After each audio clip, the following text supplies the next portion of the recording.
Hello, guys. Good morning. Welcome once again to the Young and Sane podcast. With Tamarflourish. How are you guys doing?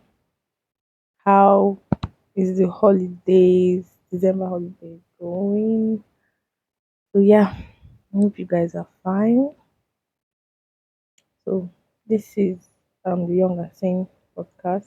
If you're new, welcome, welcome. You can catch up with our previous episodes and catch up on conversations. And if you are a returning subscriber or follower on any of our platforms, Spotify, YouTube, you're welcome back. So yeah, um, I really want to appreciate you guys for tuning in every Friday and not missing any episode that we've dropped. And so far, thank you guys for the feedback. I received the feedback. You know, been receiving some feedbacks here. My DM.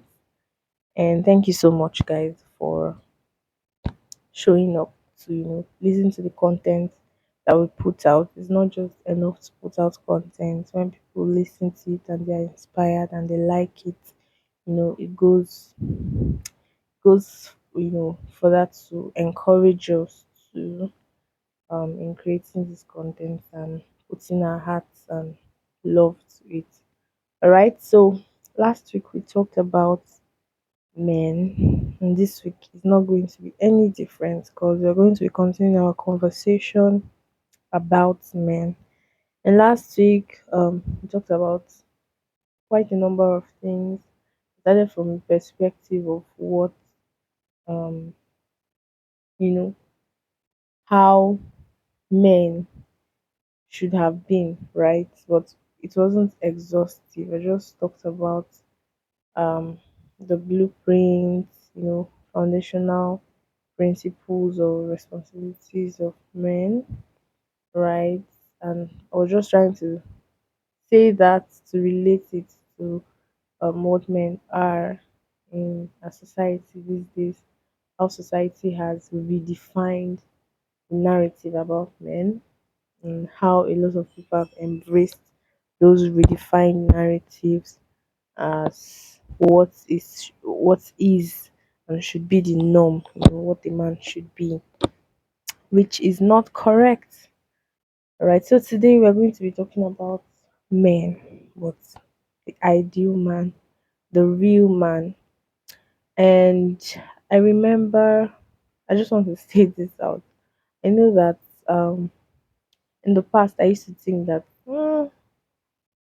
it's very difficult to find men that are all of this that I want to talk about today.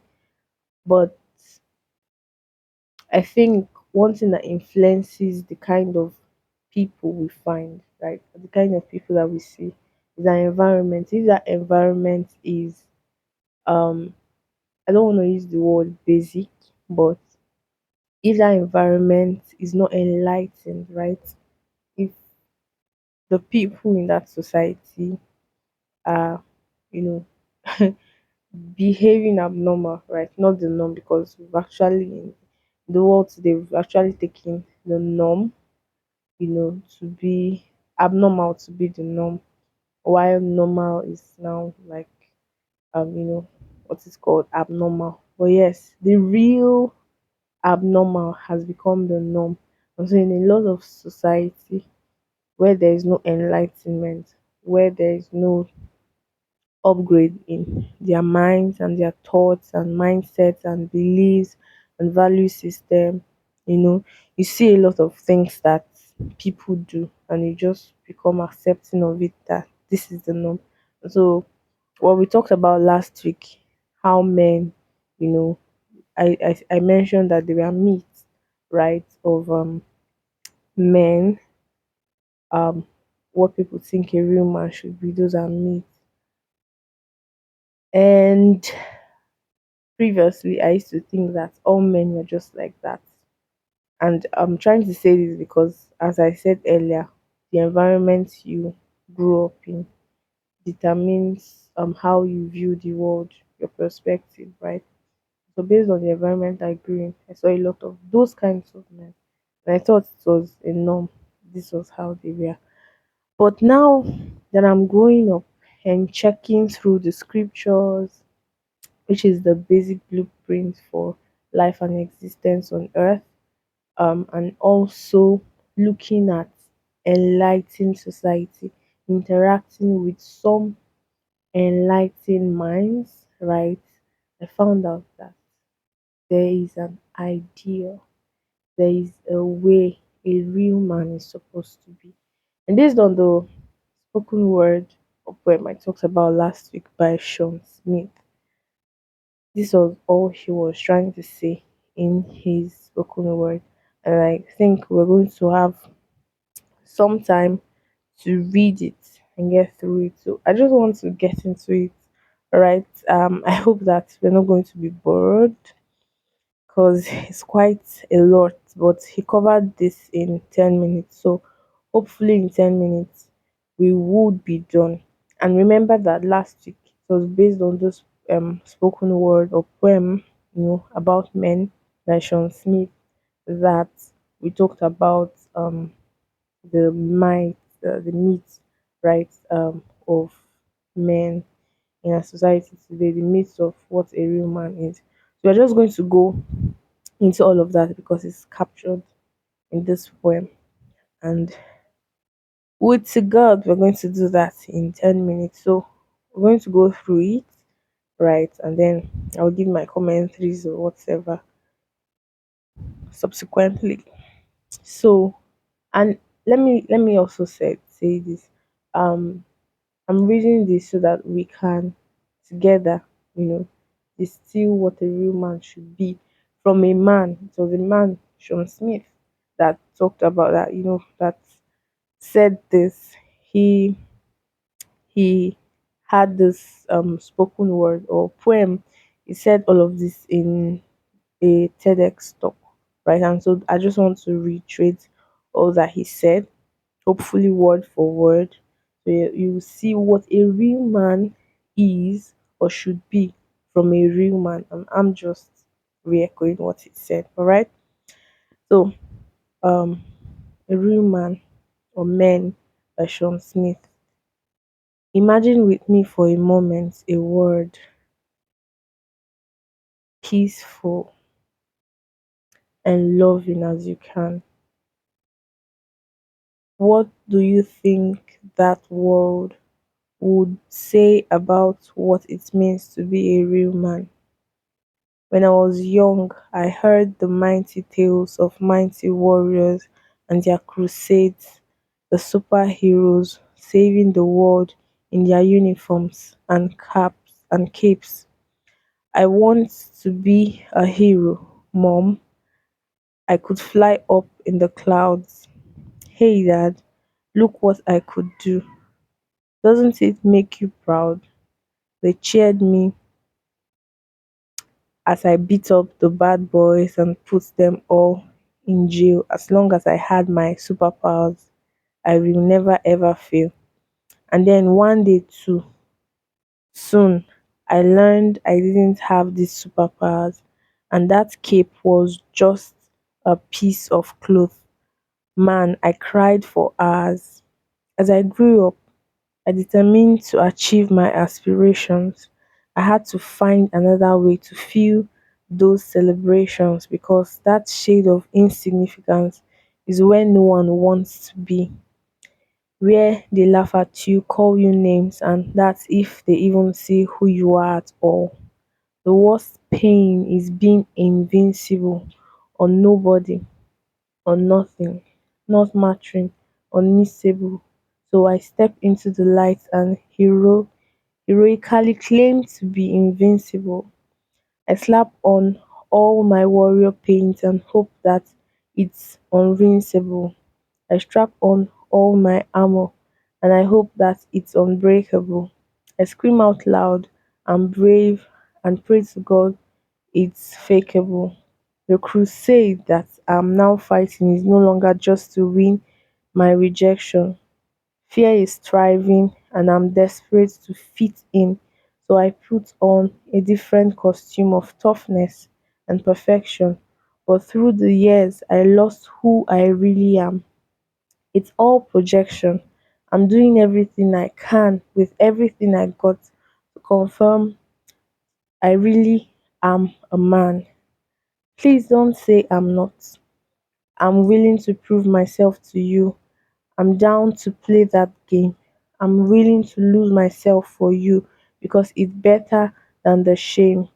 Doesn't matter the fee I have to pay to avoid emasculation, and I'd rather be another version of me if it means your validation.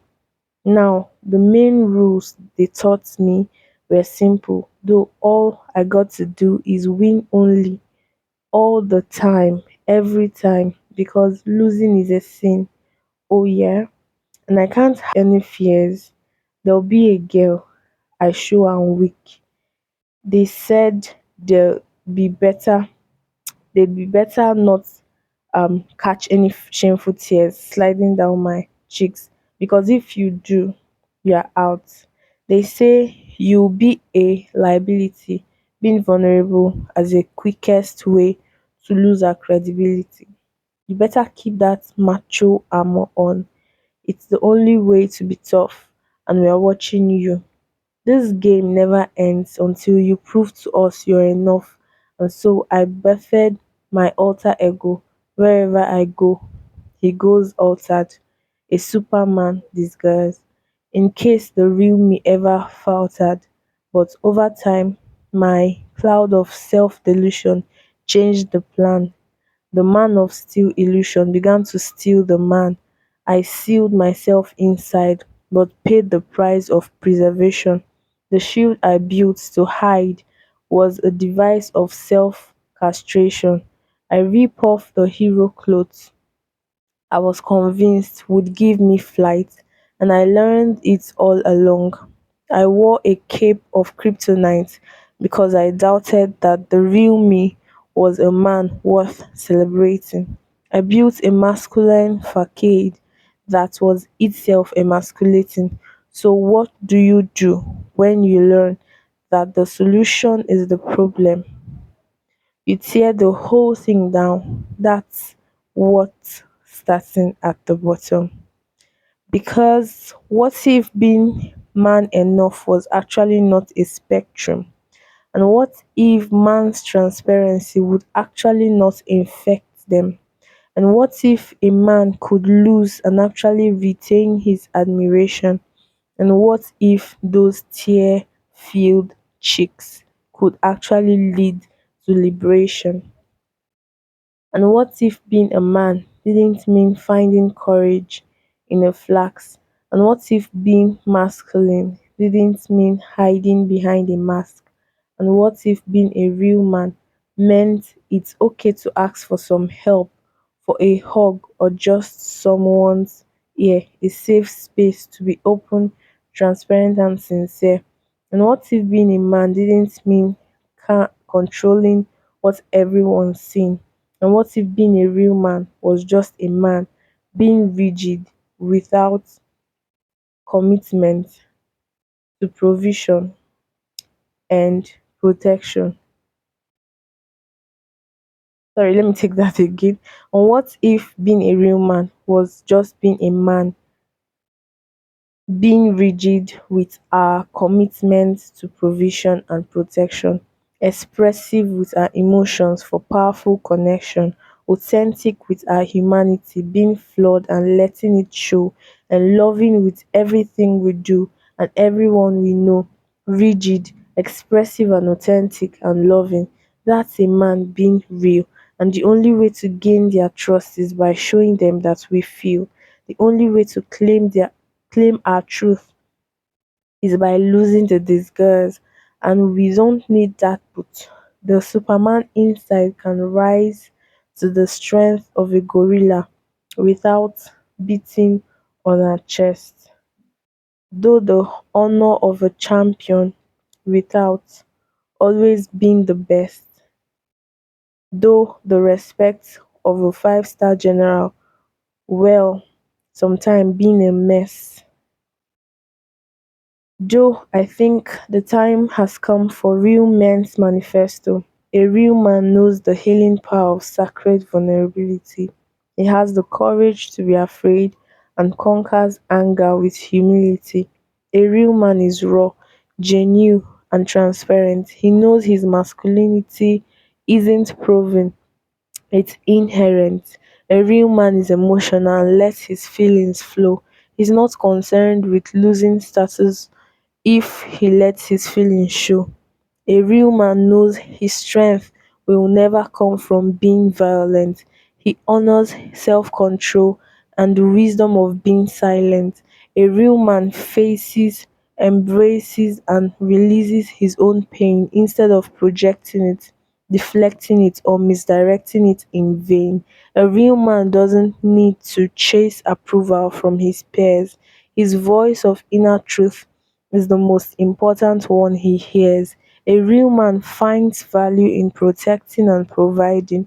He spends his time and energy connecting, not dividing. A real man isn't threatened by the differences in others, race, religion, sexuality. They are our sisters and our brothers. A real man gains no pleasure from seeing other people smudged. He is committed to a life well lived and loved more than a life well judged, and a real man knows the difference between respect and intimidation. He knows that his integrity is the most powerful punctuation.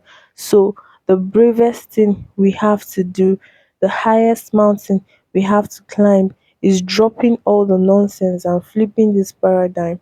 You don't need a man up, it's not a sliding scale. You're a man because you're a man, because you were born a male, and masculine is an energy.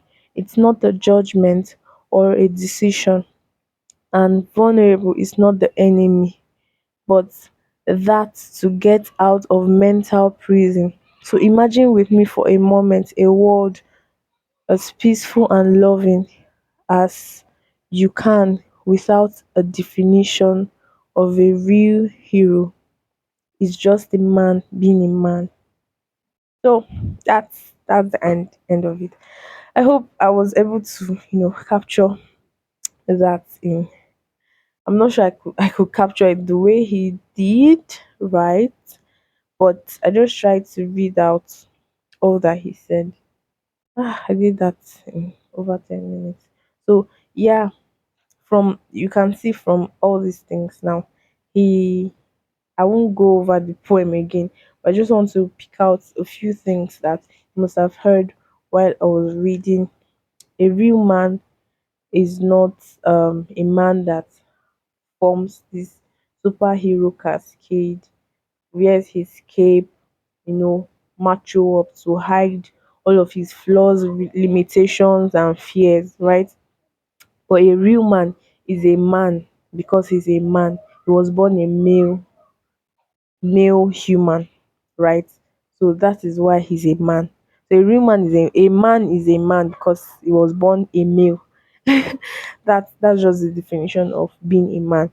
A man doesn't become a man when he now begins to put up this facade of um macho, no emotions, and over time I realized that men are society has given men the permission to just express themselves in joy or anger. They just have two emotions that they've been permitted, and a lot of men don't know that they've fallen into this spectrum of just expressing their emotions only through joy, right? Happiness, excitement, or anger.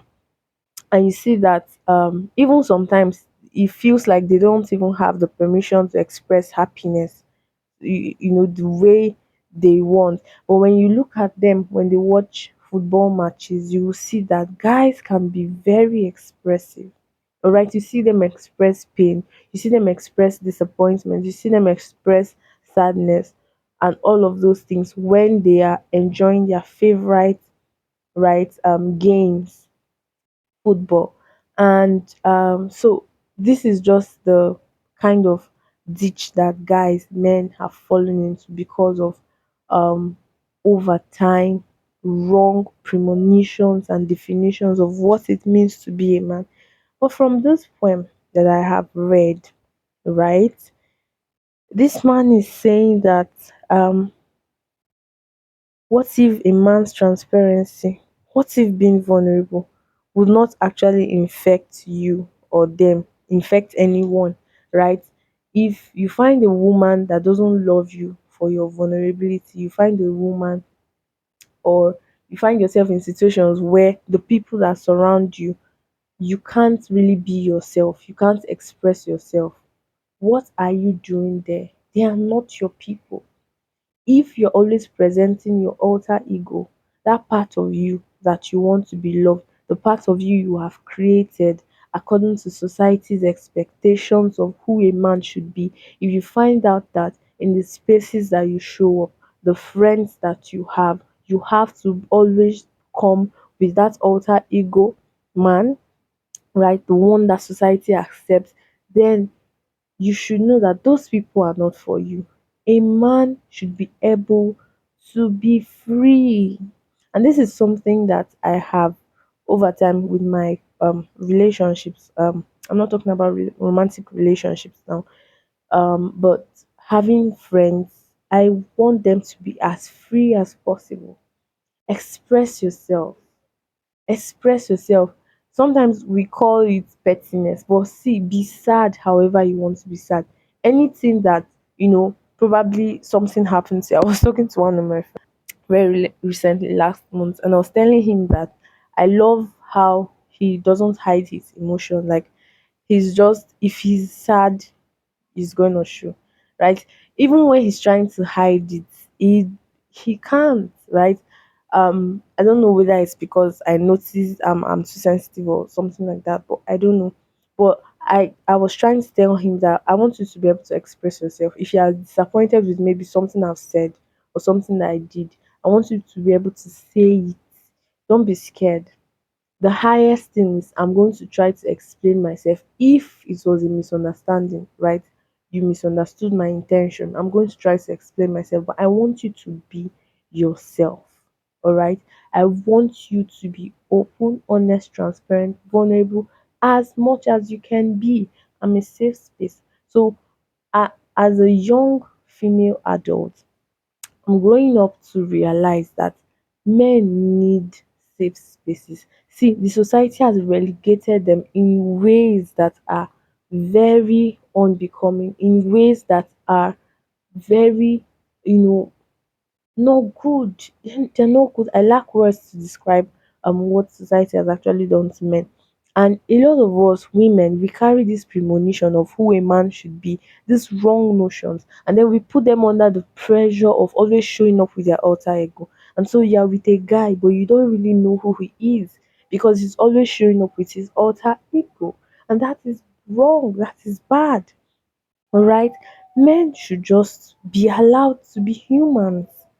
All right, and I'm not of course I'm not talking about wrong mindsets, get me, I'm talking about being humans as they are. Now let me go ahead to read some of the things that this guy said. um Let me just highlight a few of them. Oops. A man a man is a person that has integrity, and he knows that his integrity is the most powerful punctuation, right? Most powerful punctuation in his life. All right, that's part of the things that were said in this. Yeah, a man, you know, is someone, a real man is someone that knows, that understands, and is living the reality of knowing that the healing power of sacred vulnerability, you know, he knows, and he's living in that reality of the healing power of sacred vulnerability. A real man is a man that has the courage to be afraid. Is the man that has the courage to be afraid, that can conquer anger, with humility. You are able to be humble enough to inquire as to why you feel angered and express it in healthy ways. All right. A real man is raw, is genuine, is transparent. He knows that his masculinity does not need to be proven. Like, you should not prove yourself to be a man. Under no circumstance, if you're listening to this podcast, under no circumstance should you, a man, try to prove that you're a man to anybody. Just be yourself. Your masculinity isn't proven, it is inherent. You are born a male, and that automatically makes you a man. Now, when we talk about responsibility that you should be able to protect, right? People around you. All of those things are characteristics of a man, and they are things that can be developed. But having another alter ego that is not you should be out of the question. All right, should really be out of the question. So let's talk about let's highlight some other things again. A real man is emotional. See, I don't agree with the notion that women are more. I get that sometimes we tend to lean towards making decisions from our emotions rather than logic. I get that. But when people say that women are emotional, that men are not emotional, I find that hard. I totally disagree. Humans are emotional. Each of us have been wired with emotions, whether you like it or not.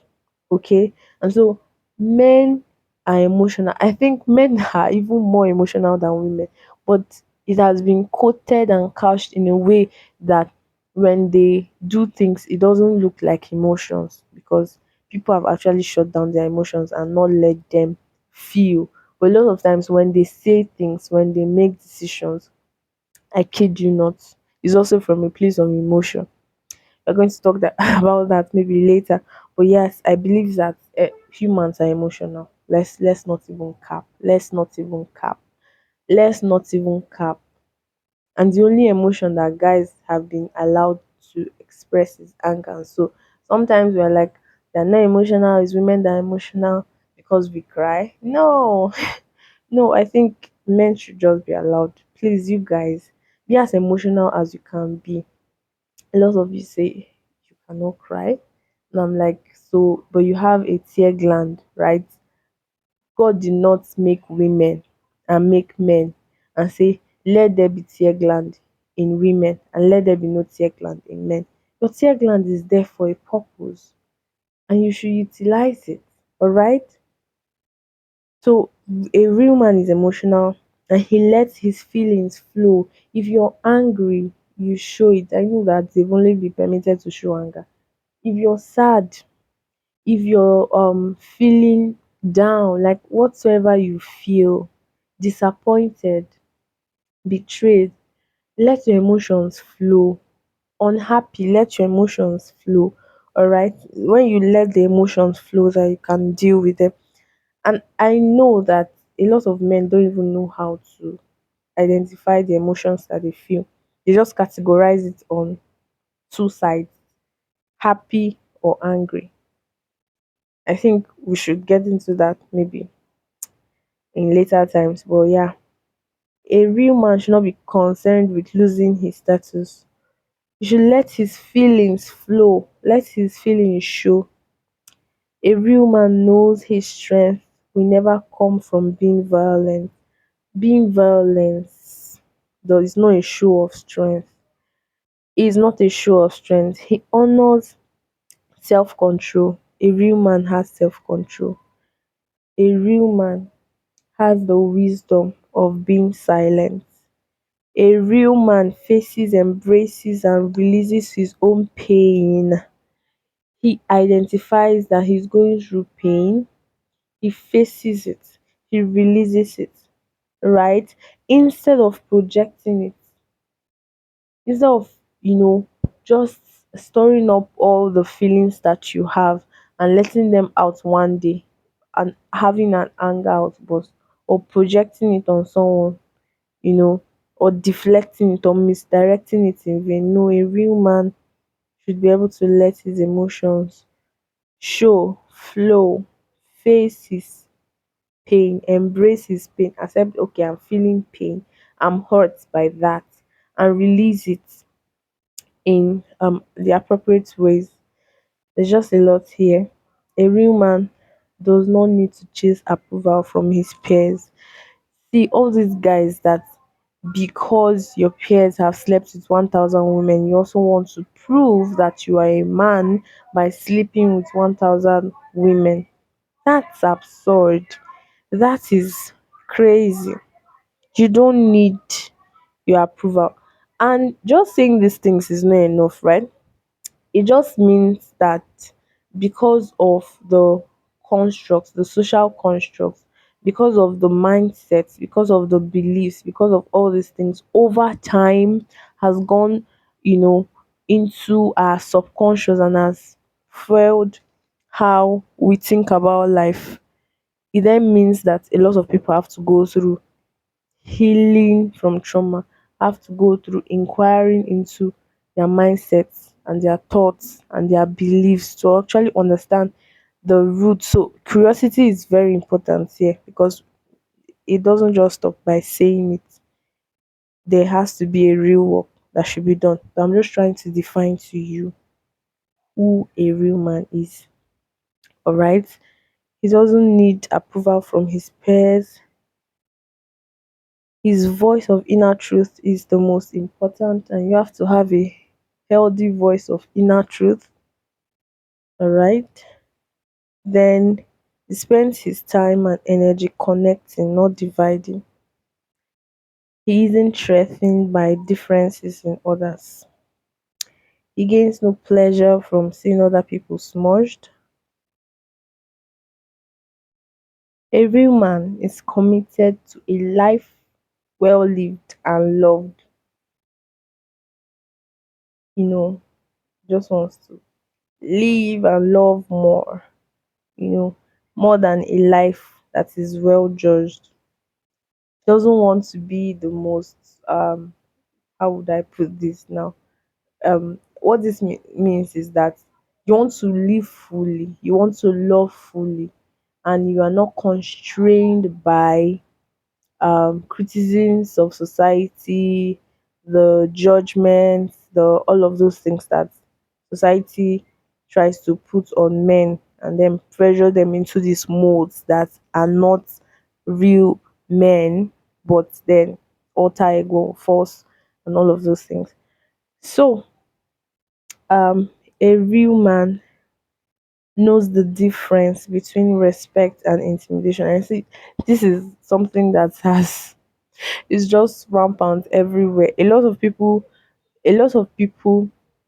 when let's go to the institution of marriage now. When people talk about a wife is supposed to submit to her husband, sometimes what people the intention behind that statement or what people even believe or what they think respect to be is intimidation. So you want to intimidate, so what is respect? Respect is respect. I can't describe it, but respect is showing somebody value, right? According somebody value. Yes, value and what's the word? Worth and significance. All right, that's what I think respect basically means. And so when you show yourself to be valuable, when you show yourself to be worthy, when you prove yourself to be worthy, you're going to be respected, right? A lot of times, a lot of men don't even have the qualities that someone can respect them for. They don't have those qualities of worth, of value, and they just demand respect. Now, sorry, I digress, but a lot of people now think respect to mean intimidation. Like, I tell you to do this and you do it, that's respect. I tell you to go here and you do go there, that's respect. And that's not respect. Now, let me just tell this short story. I was scrolling the streets of Instagram yesterday night and I came across this video. There's an a radio show, right? I think they do it in the United States, I don't know exactly which state in particular in the US, but this guy, the show host and presenters, they call several people, right, based on the emails they've received from ladies about men that maybe stop talking to them or stop taking their calls or stop texting them after their first time out. And there was this particular guy that his pain was he stopped talking to a particular girl because he said the girl disrespected him. And now when they inquired into his concept of disrespect, what actually transpired, you know, that made him think that the girl disrespected him, it was a case of them hanging out for the first time, and they saw um a show, a TV show, I think the Death Stars, and together they watched the first three episodes. And for the guy, he saw it from the point that that was the show on which they bonded, right? And so he had some expectations that he put on the girl, but he never communicated those expectations, right? And his expectation was that they were going to see next time and they are going to continue watching the rest of the episodes. All right. But then this girl goes home that night and continues watching the shows, the other episodes from episode 4. And the next morning, I think she texts him that she watched Susan's episode, and at that moment he took that as disrespect.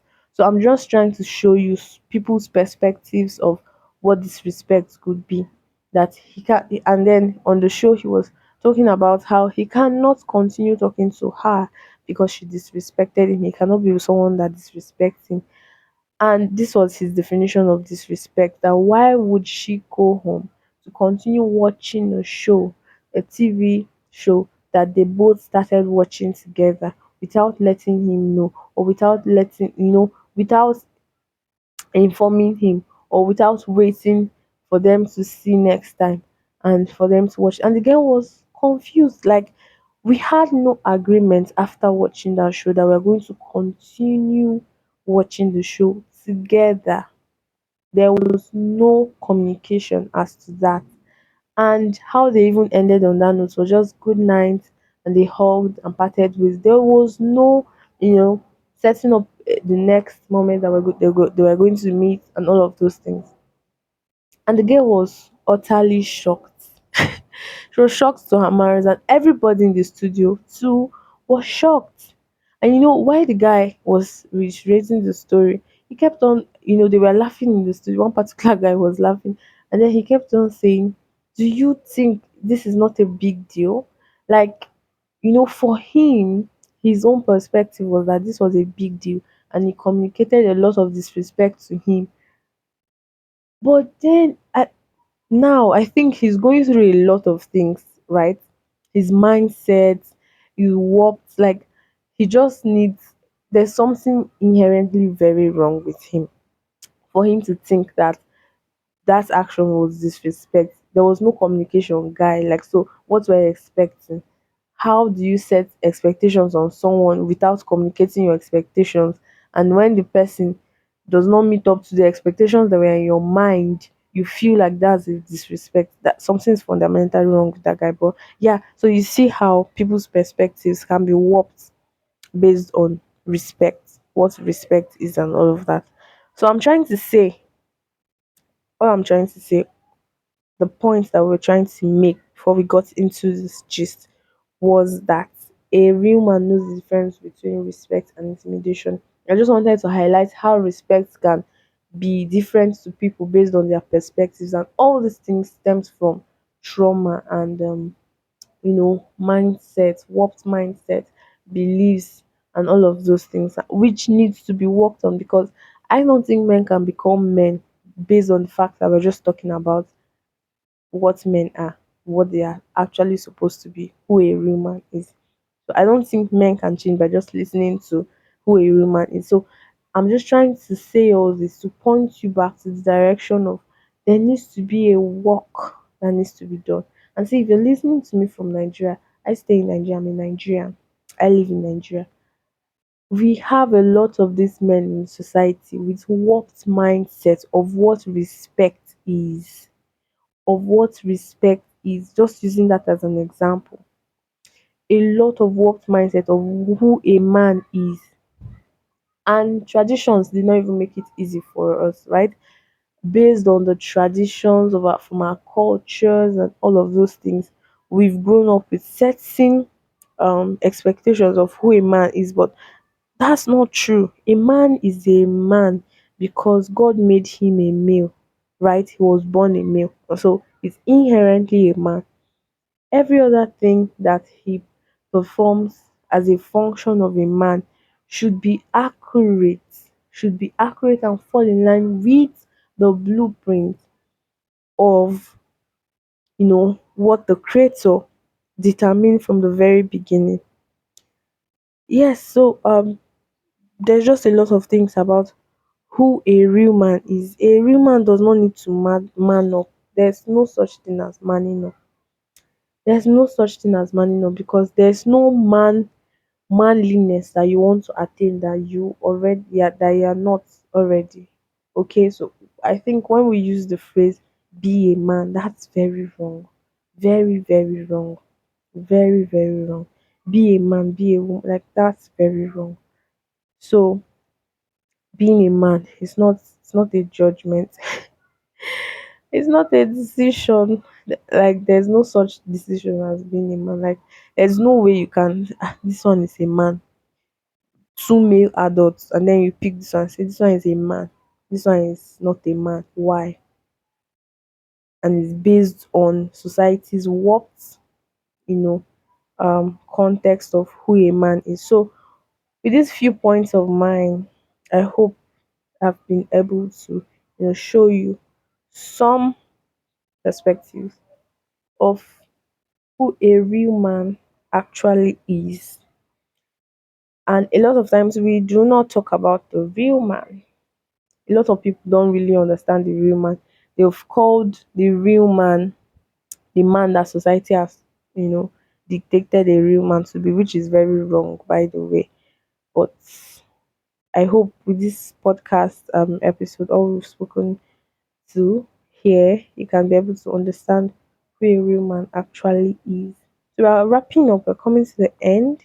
I just want to mention something very important. Proverbs 31 also talks about a real man.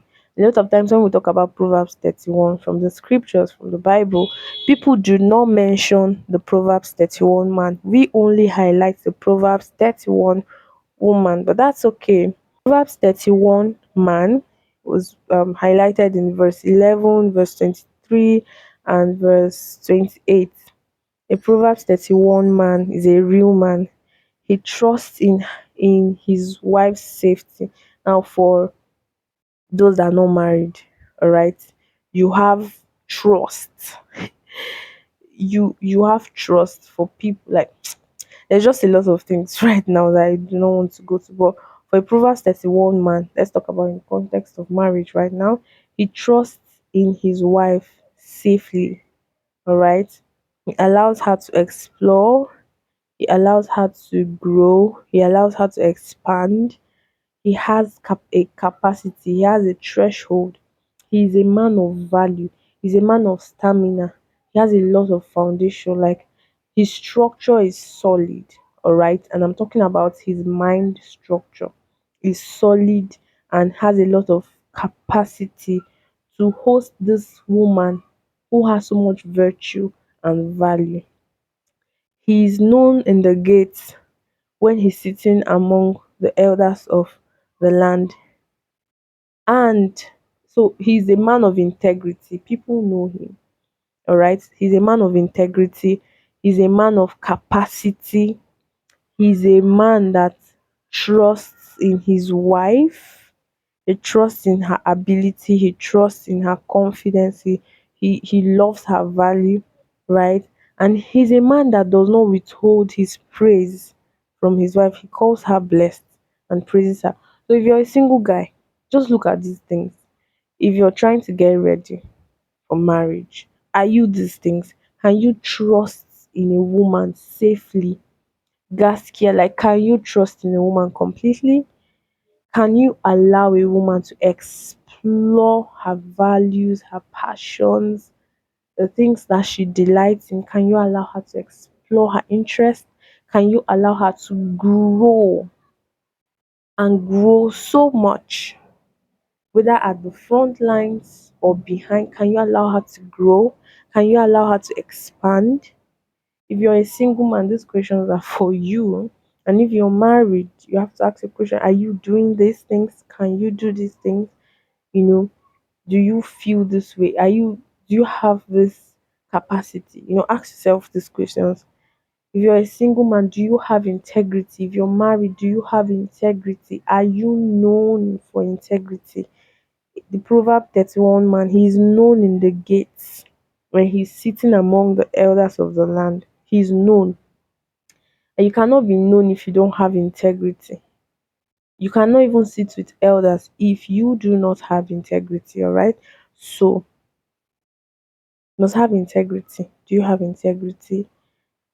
Do you know how to commend? Do you know how to bless? Do you know how to praise? Do you know how to exhort? Do you know how to admonish? Do you know how to, you know, give what's the word now? Affirmative words. Do you know how to affirm a woman? Can you affirm a woman? Can you do that? If you're a single guy, can you praise a lady of value, of virtue, of substance? Can you do that? If you're married, are you doing that? All right. So these are some of the aspects of a real man that we do not talk about, and we're talking about these things on this podcast.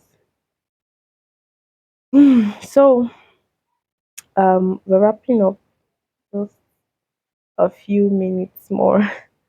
So sometimes I just wish that I could just move into the hearts of, I'm not the Holy Spirit, but I just wish that I could just move into society, grab a man and say, speak to his heart, begin to change his mind and all of those things. I wish I have those superpowers, because we really need real men in society. And once we begin to have real men, once real men begin to arise, we have real men, but they are not that much. Truth be told, they are not so much. And not so many of them. A lot of people are damaged in society, traumatized in society, and they're just walking about with warped mindset. And even the ones that is so plenty in Christianity, and that's the reason why when people come to church and people make statements like, now the one way there for church bad pass, now the one way there for church was pass. It's not a lie, because a lot of people are still with their baggage, their trauma, their wounds in the church, and it's stinky smelling. A lot of people are not getting healing for their souls. There's a lot of healing of the body parts, but healing for the soul, it's not a lot. And people are still thinking. There's a lot of lack of integrity and accountability in church. A lot of things. When we think about sin, we think that God is just one tax master that wants to just impose commandments and instructions, and everybody don't do this, don't do this. But hmm, it's a deep thing, because it's actually sin that brings trauma. Sin brings trauma, and all God is just trying to do with the commandments He has given us from Scripture is to help us live a life that will not amass traumas, that will not attract trauma, that will impede our full living. He came to give us a life abundant, right? An abundant life means a full life, a life that is robust, a life that is flourishing. And our lives cannot be abundant, it cannot flourish, it cannot be robust if it is steeped deeply in trauma. And sin is the root of all these things, right? So when we try to, go back into the deep parts to try to walk through um this trauma and get healing, find healing, I kid you not, society is going to be a better place. And men, as foundations of the society, we are going to raise standards, we're going to, become better. A lot of structures in society will begin to work well.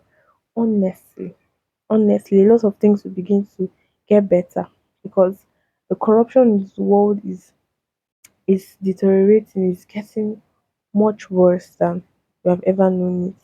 And we need people that will decide, will make up their mind to become young, to be young people and sane people. People that would choose to remain sane in our society.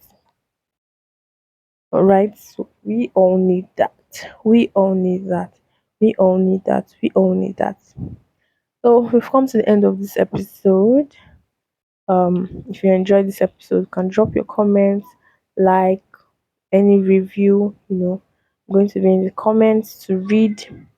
You can also enter into my DM, for any questions or whatsoever.